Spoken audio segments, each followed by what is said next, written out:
Waalaikumsalam warahmatullahi wabarakatuh. Malam luar biasa. Ini tidak ganti baju nih. Tidak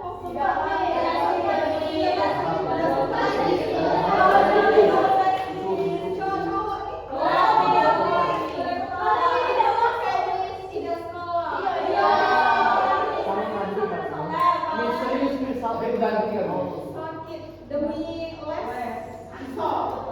Tadi bayar aku ada bukti dari bis.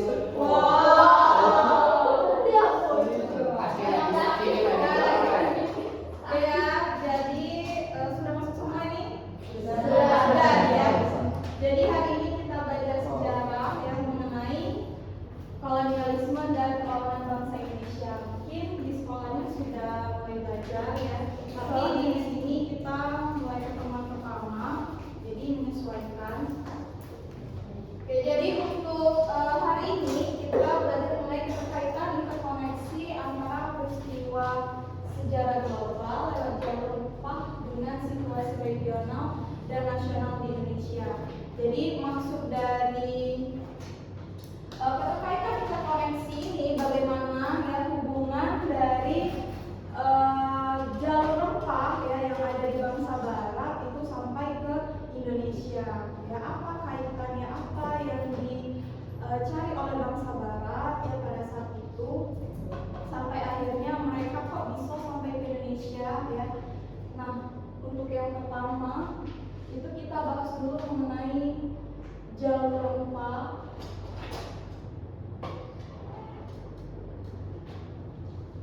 Tapi barangkali ada yang tahu mengenai jalur rempah?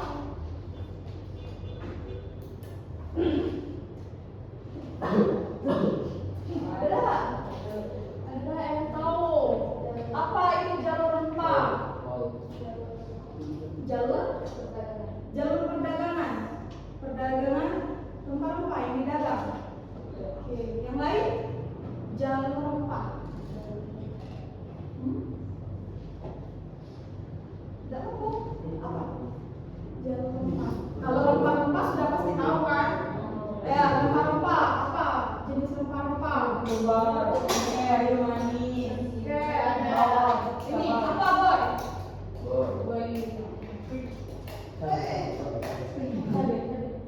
Cabe, jahe maksudnya.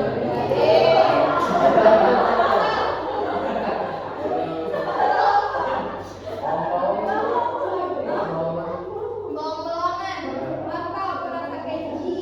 Pala, kayu manis. Ada kayu pahit. Allah. Ya ada. Iya kok. Kayak jati. Lanjut. Kayu jati dan bisa dijadikan makanan atau ini ya. Apa? Laos. Siwa. Laos. Tapi ini bukan tentang negara. Ini tentang negara. Oke. Nih Gun, apa Gun? Apa? Rempah-rempah. Apa? Kemiri. Ayo apa juga bilang aku? Jinten. Kencur. Ayo. Tahu kunyit? Lengkuas. Lengkuas.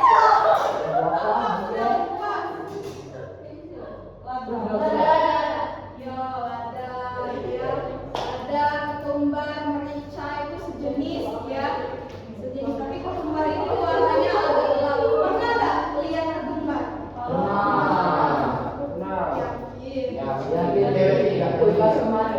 Tanya Valen. Valen gambar ketumbar bagaimana Valen? Bentuknya seperti apa? Bulat-bulat. Oke. Jadi ya semua itu yang diperdagangkan ya dan dicari oleh bangsa Barat. Ya.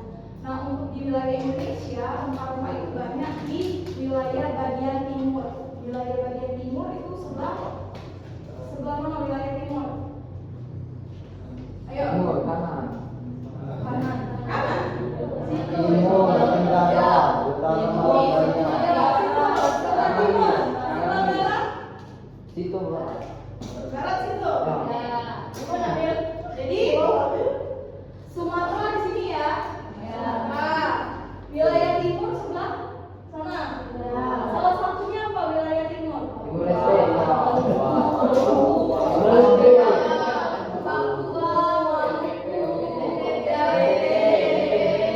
Nusa Tenggara, Bali, Sumbar, itu bagian wilayah timur. Nah, salah satu kota yang menjadi penghasil rempah-rempah yang terbesar di Indonesia itu ada di wilayah Papua, wilayah timur tadi. Papua. Wilayah Maluku, benar ya? Maluku. Oke, ya. Jadi ya, itu ada namanya jalur rempah ya. Jalur rempah, tapi sebelum jalur rempah namanya itu jalur sutra ya.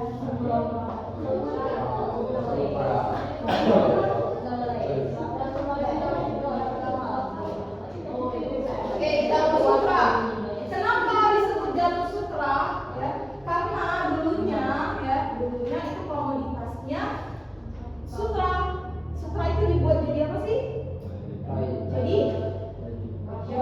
Jadi benang ya, kemudian bisa dibuat untuk jadi pakaian ya, jalur sutra. Tapi ya kemudian nama itu berubah ketika komoditas utamanya juga berubah ya, karena dia pakai laut ya. Ini komoditasnya berubah menjadi jalur rempah. Jadi sama, jalurnya itu sama, tapi namanya bae yang beda. Bisa dipahami? Bisa, karena tadi pengaruh dari komoditas utamanya ya. Awalnya sutra itu berubah menjadi rempah-rempah. Tadi rempah-rempahnya sudah kalian sebutin satu persatu. Nah, itulah jenis rempah-rempahnya. Oke, ada yang ingin tanyakan? Belum. Kemudian ya, yang kedua ini mengenai interkoneksi ya. Jadi sudah ada dibahas ya. Itu tadi mengenai interkoneksi ya. Situasi global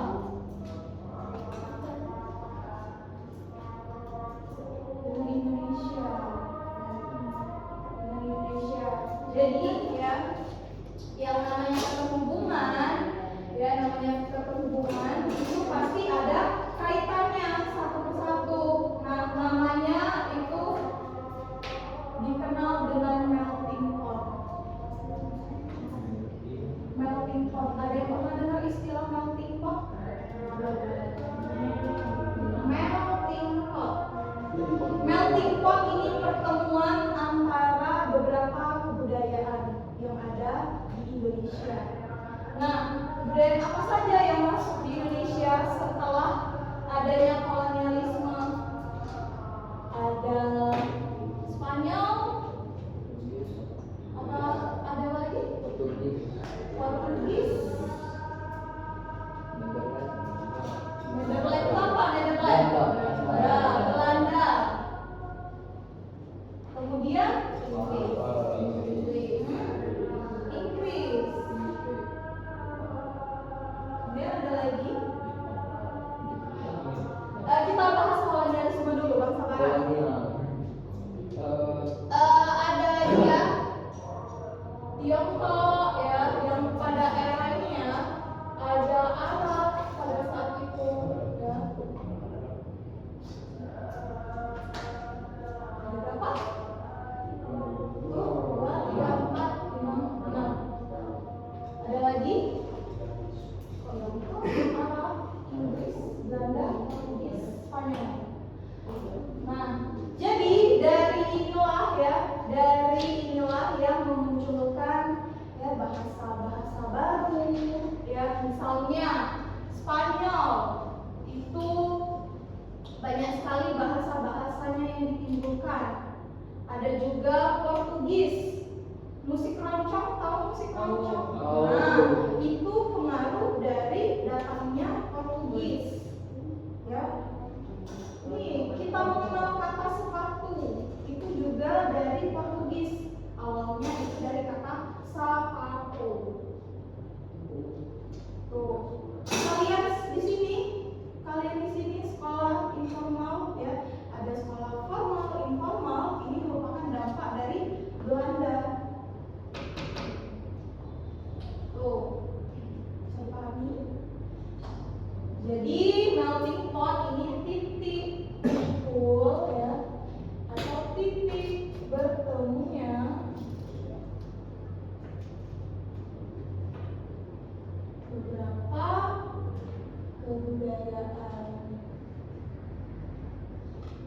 yang ada di Indonesia.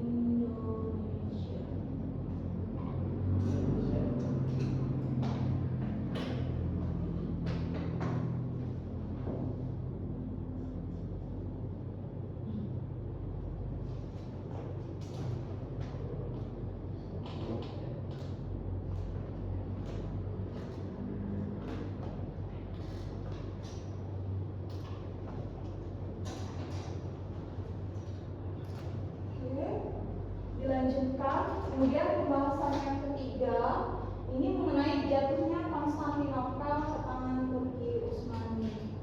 Nah, jatuhnya Konstantinopel ya, ini sangat mempengaruhi bagi bangsa Barat. Jadi orang-orang kita, orang-orang Timur ya itu ya, salah satunya kita itu tidak bisa ya untuk menuju ke Konstantinopel. Ya, pada saat itu. Jadi Konstantinopel ini jalur ya, dia itu kayak pelabuhan besar ya, pelabuhan besar yang ada di Eropa pada saat itu. Nah, daerah Konstantinopel ini penghubung antara pedagang timur sama barat. Timur sama barat. Tuh, jadi semenjak ditaklukkan ya Turki Utsmani ini ya, Turki Utsmani ini pada saat itu dipimpin oleh siapa? Ada yang tahu? Sultan Muhammad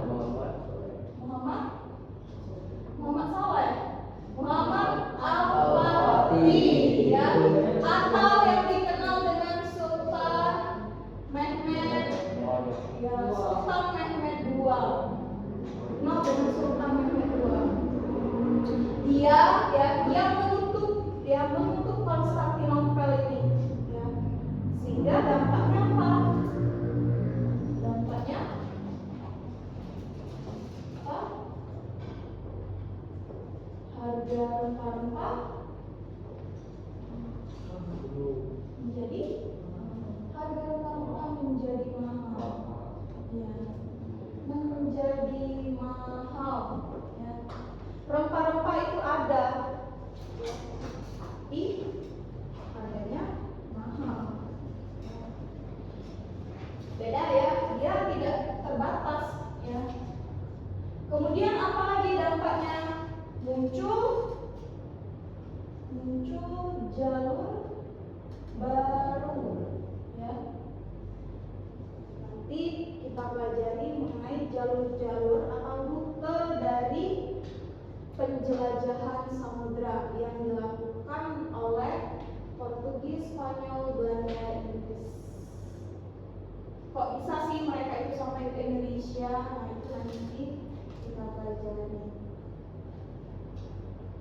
Oke, dari poin ketiga, apakah ada yang ditanyakan?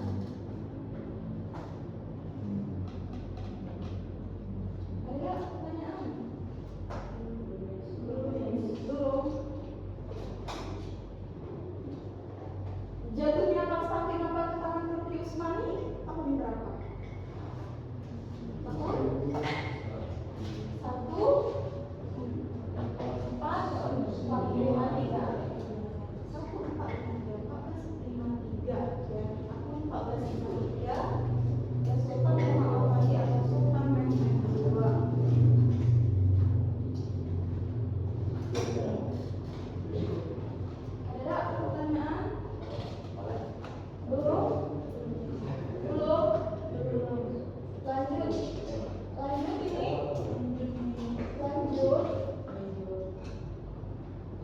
Kemudian yang keempat masuknya Portugis ke Malaka. Masuknya Portugis ke Malaka. Jadi ya Portugis ini bangsa yang pertama kali melakukan penjelajahan pada tahun 1511 ya. Tahun 15 ini Portugis melakukan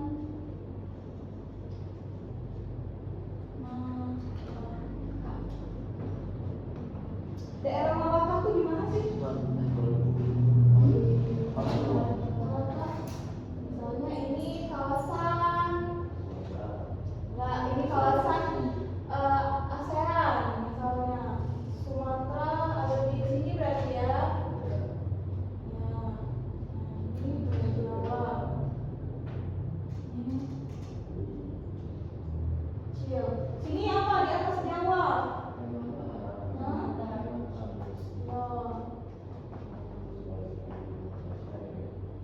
Kemudian di atasnya, ini baguslah gambar kalian pasti sudah dipastikan.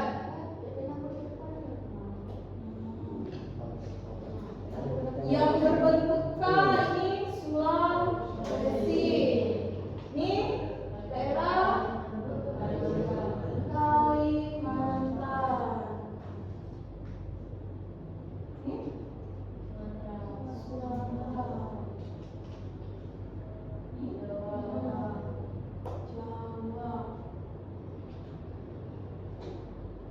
Sini ada berbentuk seperti burung. Ya, Papua.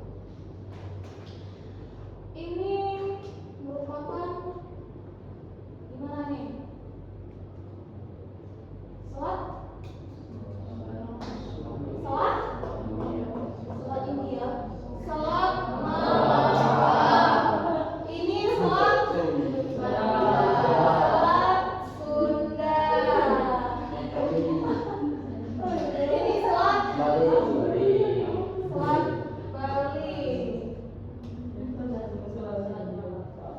Nah, jadi dulunya ya wilayah kerajaan Malaka itu ada di antara Aceh dan Malaysia. Tapi kalau dilihat dari gambar peta sekarang ya daerah sekarang 22 itu dia masuk ke wilayah bagian Malaysia. Itulah kenapa kerajaan Malaka ini tidak dibahas di dalam sejarah Indonesia. Belajar nggak kemarin kelas 10 kerajaan Malaka? Ya kan? Karena ya tadi kalau secara historis dia masuk ke pembahasan kolonialisme karena tidak tergabung ke dalam kerajaan-kerajaan yang ada di Indonesia. Ini ditemukan oleh Portugis di daerah wilayah sini. Kemudian yang Indonesia yang terdekat dengan kerajaan Malaka itu kan ada Aceh ya di sini. Ya kan? Ya. Ya. Nah, Aceh ya ini pernah disinggahi oleh Portugis. Setelah dia kemana? Ada yang tahu? Sebelum ke Aceh kemana? Ke wilayah